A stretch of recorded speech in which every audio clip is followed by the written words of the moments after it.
आज के इस गौतम बुद्ध बाबा साहब अम्बेडकर को नमन करते हुए आप सभी को शुक्रिया एवं धन्यवाद और सही साथ साथ संविधान दिवस को सभी को शुभकामनाएं।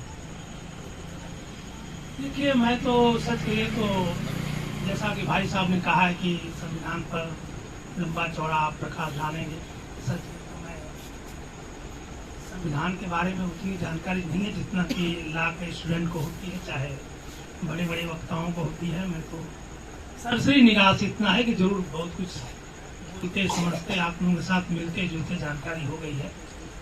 सबसे बड़ी चीज यह है कि सच कहिए तो संविधान दिवस जो है हमारे देश का आधुनिक स्वतंत्र भारत का सबसे बड़ा त्योहार माना जाना चाहिए और है भी। लेकिन दुर्भाग्य है कि जो देश में जो समता समानता बंधुत्व का संविधान है, इसको चलाने वाली जो हमारी सरकार है, जो हमारी व्यवस्था चला रही है, इसके महत्व को जानती है, जानबूझ के इसको छिपाती है, इसको हर तरह से जो है रोकती है। बड़ा दुर्भाग्य है। सबसे बड़ी बात ये थी कि सबसे बड़ी चीज ये है कि ये बड़ा संघर्ष और बड़ा मतलब इसके इतिहास में आप जाएंगे तो कभी कभी ऐसा रोंगटा खड़ा हो जाता है कि बाबा साहब अम्बेडकर ने किस परिस्थितियों में और किस कठिनाई में इन्होंने संविधान को प्रारूप दिया। मैं आप बता दूं, थोड़ा बहुत जानकारी है कि 1919 में जब ब्रिटिश काल में ही भारतीय भागीदारी के संविधान की जब बात हुई गोलमेज सम्मेलन में, तो बाबा साहब अम्बेडकर ने 1919 में ही अपनी बात जो है अछूतों के, दलितों के और शूद्रों के बारे में जो है उन्होंने गोलमेज सभा में अपनी बात रखी थी कि हमें जो है द्विपक्षीय मतलब दो तरह के मतदान का, हमारे लोगों को अलग मतदान की सुविधा दी जाए, अलग हर तरह के समता समानता के लिए अलग तरह संविधान बनाया जाए। अंग्रेजों ने उसे मान भी लिया था। उन्हें मानने के बाद साइमन कमीशन भेजा इसकी सही इसकी जानकारी करने के लिए। तो साइमन कमीशन का जबरदस्त यहाँ के जो मूलवादी लोगों ने विरोध किया। इसके बावजूद भी बाबा साहब अम्बेडकर का 2-3 लोगों ने साथ भी दिया, साइमन कमीशन का स्वागत भी किया। फिर भी वो साइमन कमीशन को लौटना पड़ा। लेकिन इसके बाद भी बाबा साहब अम्बेडकर ने लिखित में अंग्रेजों को देश की जो स्थिति परिस्थिति शूद्रों के बारे में थी, दलितों के बारे में थी, अछूतों के बारे में थी, उन्होंने लिखित दस्तावेज अंग्रेजों को भेज दिया। वही कारण था कि उन्होंने जो है इस द्विपक्षीय मतलब दो तरह के मतदान का, चाहे सेपरेट मतदान का अछूतों के लिए अंग्रेजों ने स्वीकार भी कर लिया।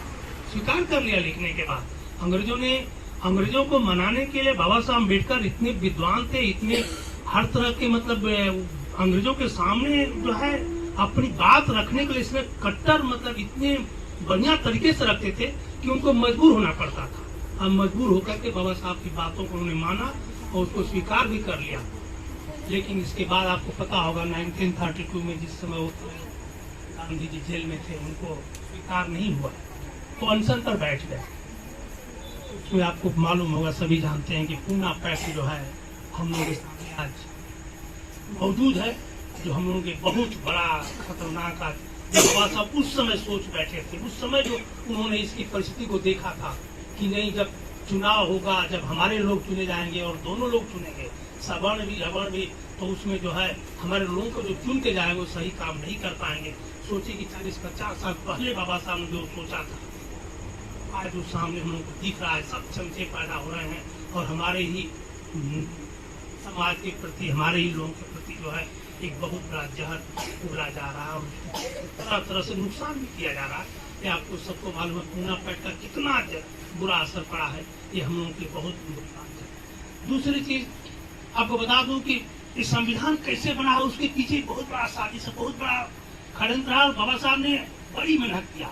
1942 में बाबा साहब ने शेड्यूल कास्ट फेडरेशन बनाया था 1940 में, सोचिए अंग्रेजों के शासनकाल में ही। और उसी के परिप्रेक्ष्य में 1945 में उन्होंने अलग से जो है अपने समाज के लिए, देश के लिए और अंग्रेजों के साथ मिलकर एक संविधान बना लिया था उन्होंने। कैसे देश का, हमारे भारत देश का समता समानता बंधुत्व संविधान चलेगा। उस समय उन्होंने अपने संविधान को नाम दिया था समाजवाद और आर्थिक स्वतंत्रता रूपी संविधान बना कर रखा था 1945 में ही। उसके 10-15 पॉइंट है जो आज भी मौजूद है। उस समय उन्होंने बना दिया संविधान का प्रारूप, एक तरह से पूरा बना ही लिया था। आज बाबा साहब अम्बेडकर कहा जाता है कि संविधान उन्होंने कैसे लिखा, अकेले कैसे लिख दिया। इसीलिए कहा जाता है कि उन्होंने अकेले लिखा है, क्योंकि जो जानते हैं वही जानते हैं, जो नहीं जानते उनको क्या है। तो संविधान कमेटी बैठी थी, कई लोग उसमें थे, बाबा साहब उसके अध्यक्ष थे, तो सबका सहयोग था। लेकिन वो बात छोड़िए, बाबा साहब ने अकेले अपने दम पर एक बहुत बढ़िया संविधान जो अंग्रेजों के शासन काल में ही अपने देश का कैसे शासन प्रशासन होगा, अंग्रेजों के साथ कैसे होगा, उसका उन्होंने संविधान का प्रारूप बना चुके थे 1945 में।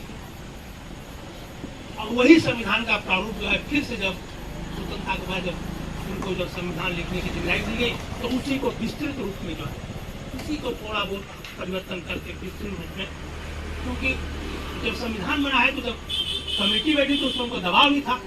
वो दबाव के कारण जो है उसमें थोड़ा सा लचीलापन लाया उन्होंने और उस संविधान को प्रारूप दिया है, जो 26 जनवरी आपके आज के दिन जो है 1949 को जो है संविधान स्वीकृत किया गया, देश को समर्पित किया गया।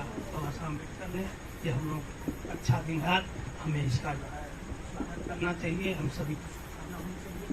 दूसरी बात, ये सबसे बड़ी बात बता देना चाहता हूँ कि संविधान तो लागू हो गया। बाबा साहब ने खुद कहा था संविधान कितना भी अच्छा होगा, अगर सही हाथों में गया तब तो उसके परिणाम सही होंगे, अगर गलत हाथों में गया तो परिणाम सही नहीं। आज हम लोग के सामने दर्शित हो रहा है, प्रदर्शित हो रहा है, दिख भी रहा है। संविधान तो सही मायने में बन गया, लेकिन सही हाथों में नहीं गया। बहुत से लोगों को यहाँ तक कि इतना छिपाए जाते हैं कि सोच नहीं सकते हैं। इवन बाबा साहब को खुद छिपा दिया गया, बाबा साहब के साहित्य को छिपाया गया, बाबा साहब के विचारों को छिपाया गया, हर तरह से षड्यंत्र के आज भी छिपाने की कोशिश हो रही है। तो हम लोग का कर्तव्य बनता है, वो जितना छिपाने की कोशिश कर रहे हैं उतने हम लोग को उजागर करने के लिए जन तल पर जगह जगह जा सके, उसका प्रचार प्रसार सबको बताने की जरूरत है। एक गृह युद्ध की तरह तैयारी, युद्ध की तरह हो गया है। संविधान के विरोध में और संविधान के पक्ष में आज पूरे देश में एक माहौल बना हुआ है।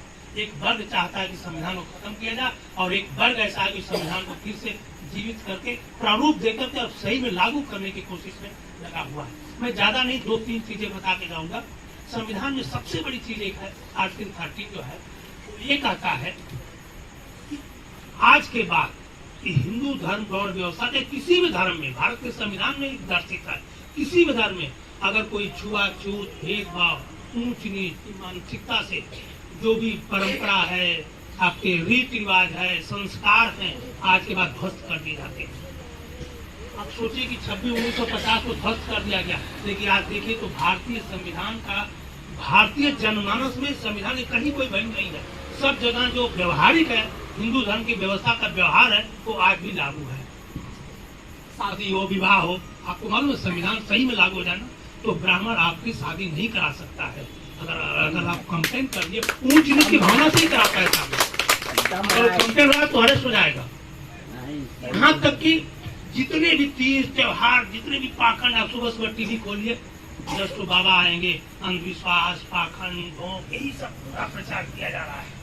पूरे तंत्र जो है ये भारत सरकार का जो 8 साल से जो चालू है, जो ये 8 साल से जो सरकार आई है, टोटल का टोटल जो अंधविश्वास, पाखंड, ढोंग, मतलब हिंदू धर्म के जो पाखंड था उसी को फिर से स्थापित करना चाहते हैं। पूरा मतलब इसके लिए मैं कह रहा हूँ कि हम लोग अब सचेत होना है, जागरूक होना है। दूसरी चीज, उसके साथ साथ एक आर्टिकल 51A बना हुआ है जो सामाजिक परिप्रेक्ष्य में है, समाज को समता, समता और बंधुत्व लाने के लिए बनाया गया। उसमें ये कहा गया, आर्टिकल 51A कहता है कि हर नागरिक को, हर स्टेट को, हर सेंट्रल गवर्नमेंट को, हर नागरिक का कर्तव्य बनता है कि हर नागरिक के अंदर वैज्ञानिक सोच पैदा करने की प्रवृत्ति पैदा करना है, कर रहा है। वैज्ञानिक सोच के नाम पर तो आजकल बोल दो तो सीधा FIR दर्ज हो रही है, आप अरेस्ट जा रहे हैं। वैज्ञानिक सोच की बात कर दो, सीधा FIR दर्ज हो जाती है, और कुछ बड़ी बात कर दो, उनको उजागर कर दो भंडा को, तो उनकी आस्था आहत हो जाती है। पता नहीं कैसी आस्था है, जब होता है तब उनकी आस्था आहत होती जाती है। जब होता है तब हर तरह से षड्यंत्र करके, दबाव डाल करके, प्रेशर डाल करके, डरा के, धमका के संविधान को दबाने की कोशिश। संविधान किसी तरह से आज हमारे देश में, मैं सच करता हूँ, लागू नहीं हुआ। संविधान भले हम लोग चुका है, संविधान पर शासन प्रशासन में थोड़ा बहुत चल रहा है, थोड़ा बहुत, लोकतंत्र के नाम पर तो धब्बा है, इसमें बता रहा हूँ। किसी भी तरह से लोकतंत्र कहीं टिक ही नहीं रहा है। कि हम लोगों के लिए, आप लोगों के लिए बड़ा दुर्भाग्य है। इसलिए हम लोग चाहते हैं कि अब जो है, देखिए सबसे बड़ा चीज जो है बाबा साहब ने कहा है कि संविधान के लगा देने से, संविधान में प्रावधान दे देने से जो हमारे समाज की जो हजारों साल से रीतियां, कुरीतियां, छुआछूत संविधान से नहीं जाएगा। हम लोगों को जनमानस में भी जाके बताना पड़ेगा, करना पड़ेगा, और सही में हम लोगों को व्यवहार में भी लाना पड़ेगा। जब तक आप व्यवहार में नहीं लाएंगे, दबाव में पुलिस के बल पर, संविधान के बल पर नहीं होगा। हम लोगों की भी सबसे बड़ी गलती रही है 40-50 सालों में, स्वतंत्रता के बाद भी, कि शूद्र समाज में SC, ST, OBC, इसीलिए ही संविधान बना हुआ था, वो लोग भी बराबर ध्यान नहीं दिए और मनुवादी, ब्राह्मणवादी व्यवस्था को ही पालन करते आ गए। उसमें सबका दोष है, शूद्रों का भी दोष है। दादा मैं कुछ बोलना चाहता हूँ। उसमें हमारे शूद्रों का भी दोष है। अपने आप में छुआछूत, भेदभाव SC, ST में भी, OBC में बना के पाल के चल रहे हैं। ये बहुत बड़ा लगता ही नहीं है। हम आपको बता देना चाहता हूँ 2-3 पॉइंट। पहला ये है कि जो भी इंसान हिंदू धर्म वर्ण व्यवस्था से, चाहे व्यवहार में, जात से अपने को उच्च मानता है, संविधान की तरह बोल रहा हूँ, संविधान के दायरे में बोल रहा हूँ, कि जो नहीं समझता हूँ हैरान है, अपराधी है, अपराध कर भी रहा है, उसको दिखता नहीं है। मैं देख रहा हूँ बहुत से लोग ऐसे मानसिकता को लोग भोग रहे हैं, तड़प रहे हैं, सड़ रहे हैं, गल रहे हैं बुढ़ापा में आकर के, लेकिन भाग्य भगवान की बात करते हैं। मेरा पूरा रिसर्च है भाई, सैकड़ों हजारों रिसर्च किया हूँ। जो इस मानसिकता से ग्रसित रहा है ना, बुढ़ापा सब सड़ रहे हैं, लेकिन लोग भाग्य भगवान की बात करते हैं। कतई मत मानिए ये सब चीज कि हम किसी से जात में उच्च है और दूसरा हमसे नीचे, या अपराध है। पहली बात, आप और हम सबको त्यागना पड़ेगा। दूसरी चीज, संविधान के दायरे की बात कर रहा हूँ कि जो भी, हम एक चीज और इसमें कहता हूँ कि जो भी भगवान है, देवी है, देवता है, जिसको कि बाबा साहब अम्बेडकर ने संविधान में 22 प्रतिज्ञा में नकारा है, 22 प्रतिज्ञा में साफ साफ कह दिया है। और मैं भी कह रहा हूँ कि जो भगवान, देवी, देवता इंसान के छूने से अपवित्र हो रहा है, अपवित्र होता था, आज भी हो रहा है, क्या वो भगवान हो सकता है? यस या नो बोलिए, भगवान हो सकता है? नहीं हो सकता है। तो ऐसे भगवानों जो आज हमारे घरों में घुस रहे हैं, उनको घरों से निकाल दीजिए। नहीं ऐसे भगवान चाहिए जो इंसान के छूने से अपवित्र हो रहा है। तीसरी पॉइंट आप लोगों को एक चीज बता देना चाहता हूँ कि जो धर्म और जो व्यवस्था, जो परंपरा, जिस परंपरा में हमारे बाप दादा परदादा नीच दुष्पापी थे कि नहीं थे, आज भी हैं। भले हम अपने आप को बोलते हैं कि नहीं हम नहीं, लेकिन आपको जो ब्राह्मणवादी व्यवस्था आपको नीच अछूत पापी मानती है। यहाँ तक कि कहीं भी देख लीजिए, सत्संग जो बड़े बड़े ढोंगी पाखंडी बाबा कर रहे हैं ना, वो खुल के प्रचार कर रहे हैं छुआछूत, भेदभाव, ऊंच नीच की भावना। तो जिस व्यवस्था में, जिस परंपरा में हमें नीच दुष्पापी कहा गया, आज भी कहा जा रहा है और पता नहीं कब तक कहा जाएगा। मैं अपने साथियों से पूछता हूँ, ब्राह्मण साथियों से पूछता हूँ कि भाई आप अपने बराबर मुझे कब करोगे? अगर हम डॉक्टर बनते हैं, इंजीनियर बनते हैं, वैज्ञानिक बनते हैं, एक नियाद दे दो, 10 साल, 15 साल, 20 साल अपने बराबर करोगे कि नहीं करोगे? अगर नहीं करते हो तो तुम्हारे धर्म को, तुम्हारे व्यवस्था, तुम्हारे परंपरा को नकारता हूँ। नहीं चाहिए ऐसी परंपरा। यही करके मैं एक दिन जाना है, हम सही है, अटेंड है। मैं आपको सभी को शुक्रिया, सभी को शुक्रिया, धन्यवाद।